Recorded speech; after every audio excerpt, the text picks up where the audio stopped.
Hello and welcome back to another video with me, Meoni. I said last time that we were going to go through an actual playthrough of a run of Aurum Vale with blue mages. Specifically, this is going with a warrior and a scholar and 2 blue mages. That's mostly because the warrior and scholar that I had available to me, Dano and Rose here, don't actually have all the spells on their blue mage. So we're going to go right through this and I'm going to explain what we're doing.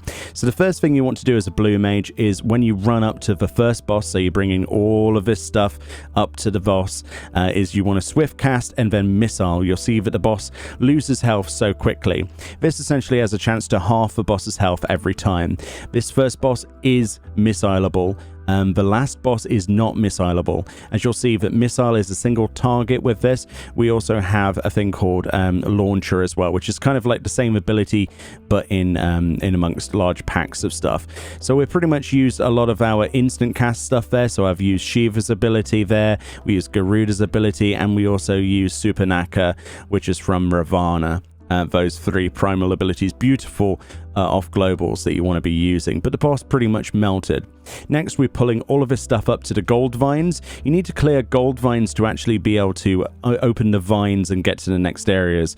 Obviously, the scholars got their work cut out here. Another thing you can use is Ram's voice to freeze things in place. This gives the tank a bit of wiggle room, basically, because the mobs aren't beating on them. If you had a white mage, you could spam Holy, obviously, to stun them in place. That works as well. The more time you give the blue mages to do damage, the better your run will be in terms of speed. As you can tell, we're not the best at speed running. That would be a full blue mage setup with full buffs and like there's a Korean team who did it in 4 minutes nearly flat. I think it was 4 minutes 5. As you can see, we ran up to the second boss and 2 of those missiles basically at the exact same time, RNG allowed us to instantly kill the boss. That happens so very rarely, and in this case we just walked straight through the boss. Kind of hilarious, isn't it, to watch this? This bit, we're running with the warrior. He's pulling as much of this as humanly possible. We're actually going to pull all of these mobs all the way up to the next gold vines, believe it or not. We do as much damage as we can on the way sometimes. In this particular run, I didn't want to do damage in case I gained snap aggro.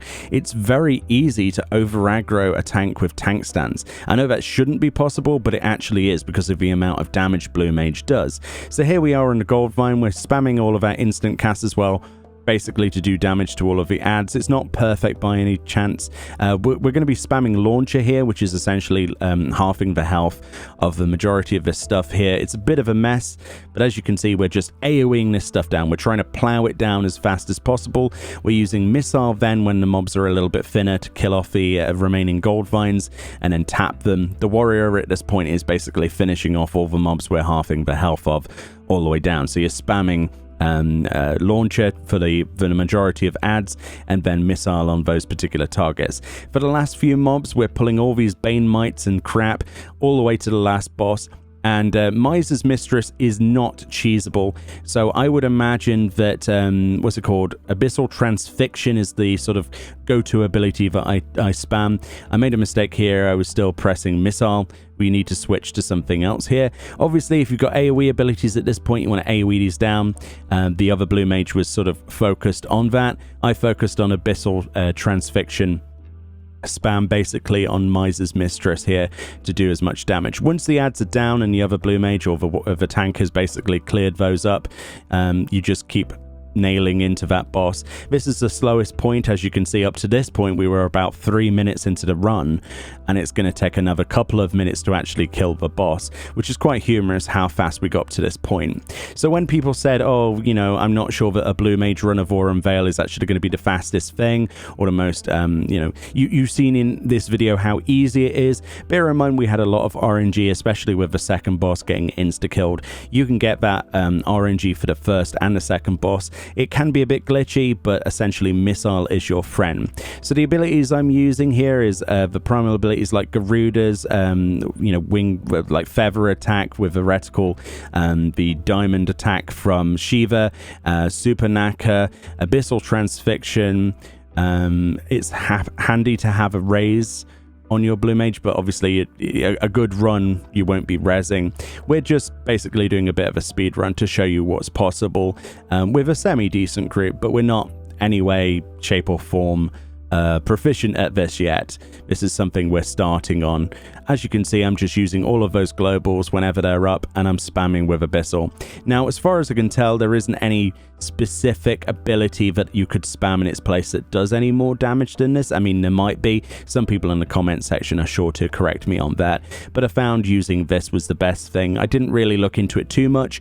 We just wanted some quick, dirty runs. And if we nail these down to under 6 minutes, then that's about 6 minutes tops for 5 Tomestones of Lore. So you can imagine, look, as we come here to the completion, that was exactly, what was that, 5 minutes 30 or something? I'll put a clock on the screen as I've recorded this, and you'll see yourself. But it was as simple as that. And effectively, when you're after 100 Tomestones and you don't want to mess around and you have some other people that want to get them as well, this is really the best way of doing it, in my opinion. The strongest, most stable way is to take a tank and a healer and 2 blue mages. If you're feeling a little bit more ballsy, obviously have 4 blue mages with full ethereal mimicry for DPS. That is definitely the fastest way of doing it. But when you're judging the fact that we cleared it in about 6 minutes, you know, 5:30 or something like that, I think it was 5:35, and the world best, like the fastest team in the world, which we're using 4 blue mages, a Korean team on the speedruns website. If you go on that, we're running this in 4 minutes 5. I think we did pretty good. I think we can safely pat ourselves on the back there. But yeah, it's as simple as that. If you want any other tips and tricks, maybe you saw something in this video that I didn't explain, feel free to comment below and I'll get myself involved. But really, if you follow that sort of route, you know, I've just proven to you how quick and easy you can get Tomestones for this event, and I don't think there's anything faster than this from doing other content. Either way, thank you kindly for watching. Hopefully you're enjoying your Blue Mage, your farming events. If you're doing it on Blue Mage, let me know how you're doing it differently. Maybe you can teach me a few things, and I'll see you all next time.